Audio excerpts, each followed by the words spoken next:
Hello, everyone. Welcome to Organizational Management. And then, of course, I want to wish you the very best of luck as you approach your submission.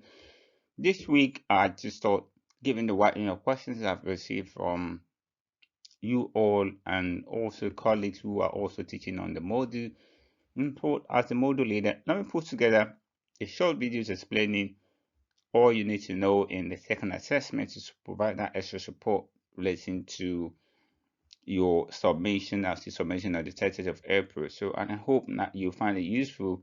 And of course, I will encourage you to attend the live sessions that we're having in the course of the week. You have opportunity to ask questions relating to your work and seek clarifications this week and next week before the submission itself. So I want to wish you the very best of luck, and I hope that you find this particular video useful.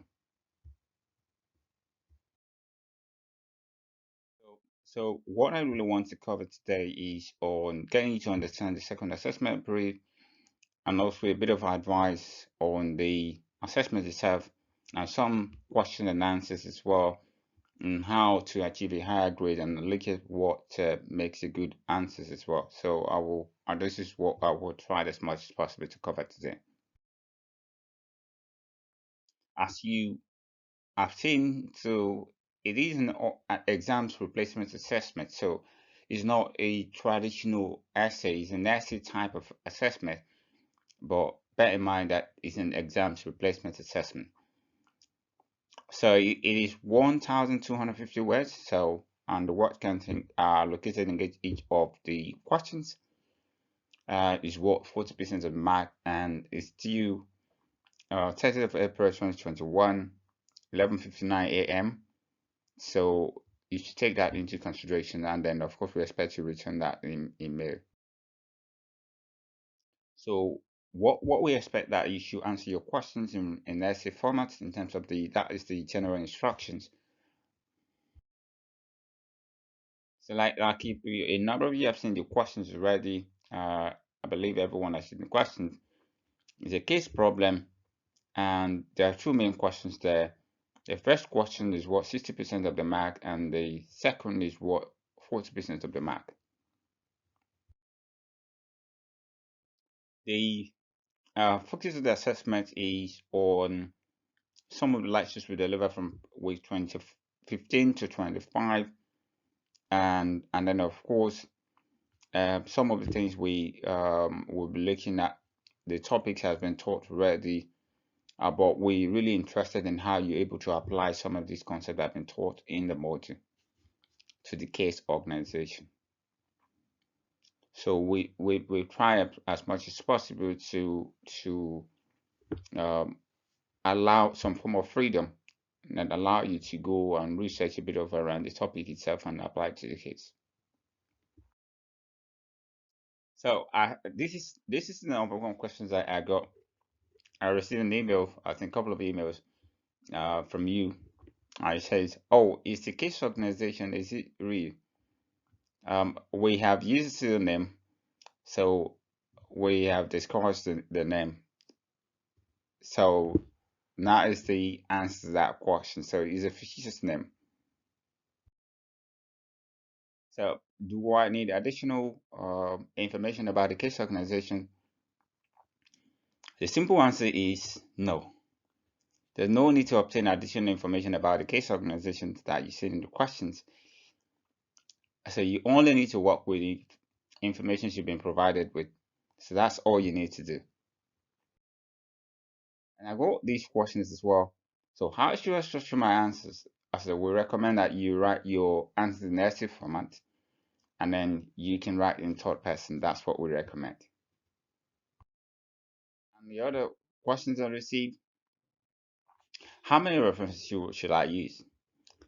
And my response is, we recommend that you use at least 10 journal articles and books.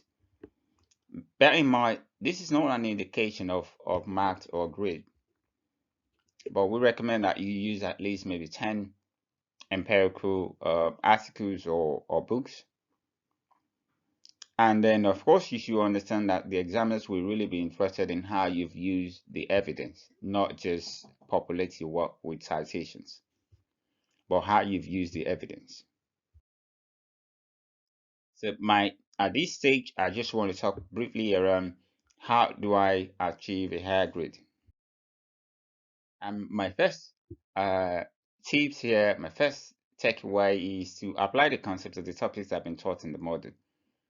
And by that I mean don't just state the point, apply it to the case organizations that have been provided. And bear in mind that you're writing as the CEO, so what would you do in the situation that have been provided, in the case scenario that have been provided? And you should draw from relevant topics. Again, I've mentioned that in organizational management. And I will talk to you about some ideas around where are these topics. The other questions I've seen is another CB I want to mention is to make sure that you're using the case information. So use information from the case itself to answer the question. So only use the case information provided. Don't provide us with extra materials which you may have found elsewhere. There is no need for extra research about the case organizations, as I've mentioned, and make sure that you're linking your answers to the case as well. So that's really important. Make sure you're linking your answers to the case. In other words, you're applying your answers to the case. So that's really important to take into considerations when you're doing this. The other point is draw on empirical research or empirical studies. Research the relevant topics, and also I just want to mention the fact that you need to make sure that you're drawing from relevant models or theories when analyzing the case. For example, there are theories, there are models that we've discussed on when we look at management. We'll also when we look at leadership beyond management, we're also looking at change management. For example, there are frameworks that are there that we've talked about. And of course, we encourage active use of evidence from the literature to support your point. And don't just make claims, as I usually encourage. We would like to see some empirical evidence. This number 4 may seem very simple, that you should focus on answering the questions. And again, I think the point is that so many of you sometimes it appears simple, really. Yeah, it does. But make sure that you've answered the question. You need to be critical throughout. You need to bring in perspectives that shows, that demonstrate that criticality in your work. Don't formulate your own questions. I will say that. And try as much as possible to concentrate on the case organization itself. Remember, you answer these questions as a CEO in the context of the case organization that have been provided. Be specific about your point, right? So be specific, straight to the point, make a point, support them with evidence.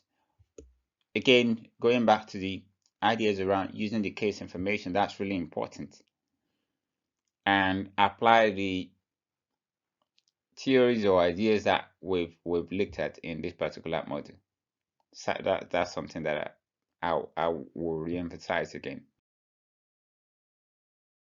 I recommend you listen to the lectures again. Go and watch the videos on change your manager change, for example, leadership, human capital management, and disrupting text in the organization, for example. We'll learn from crisis. You will see some ideas around these topics to help you do a good job with your work. So listen to the lectures again if you haven't done so. We are really interested in how you've applied the concepts that are related to the question. For example, question 1 relates to change resistance. Question 2 relates to leadership. But you want to move beyond the obvious. You want to incorporate some insight, critical insight from existing literature, existing literatures, in both areas. So you do a bit of research, extra research around these topics, and extrapolate them and apply them in the context of the case organizations as well, in terms of how these organizations can handle the situation as a CEO, right? So that's something that is really, really important to take into account. Just a bit of reminder, I think we did this in week 22. Now, what really makes good answers? We're looking at whether you've actually truly based your answers on the case, organizations that have been provided. And we're looking at whether you've clearly defined the terms that are used, key terms that are used in the questions. Have you defined them in your work before you start to apply them to the case? And also, we're looking at adequate background information from the case that you've extracted. And we'll be really interested in the criticalities and the wide range of empirical studies that I've used to support your point as well. So you could essentially go back to week 22 and see some. And of course, I've mentioned critical evaluations and discussion throughout. It should be evident in your work. I think that's something that I have mentioned time and time again. And then, of course, you're looking at whether you've truly identified, present wide range of evidence as well. So that's really important stuff. Um, I think for me, finally, you want to make sure that your analysis is consistent throughout, from beginning to the end. It's consistent. It's focused on answering the questions. So again, the quality and sources of evidence that is being used will also take that into account. And then of course you can see the marking guide, generic marking guide, which is there, give you an indication of where your work might fall. Have a look and see what you can take from all this. All right. And of course, with providing support this week and of course in week 30 before your submission. So don't forget, your submission is due on the 30th of April 2021, 11:59 a.m. So, and then of course, I want to specifically wish you the very best of luck, and all of you that have been engaged in this module so far. We truly appreciate your support, your attendance, and the feedback. Thank you so much, and for showing up in the midst of pandemic and all that, attending online is not an easy thing. I wish you the very best of luck. We want all of you to succeed. So I will be rooting for you to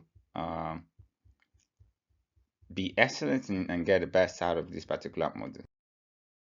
So again, thank you so much for listening, and then of course we'll be providing extra support in the course of the week and the week after. So thank you, and I will see you all again.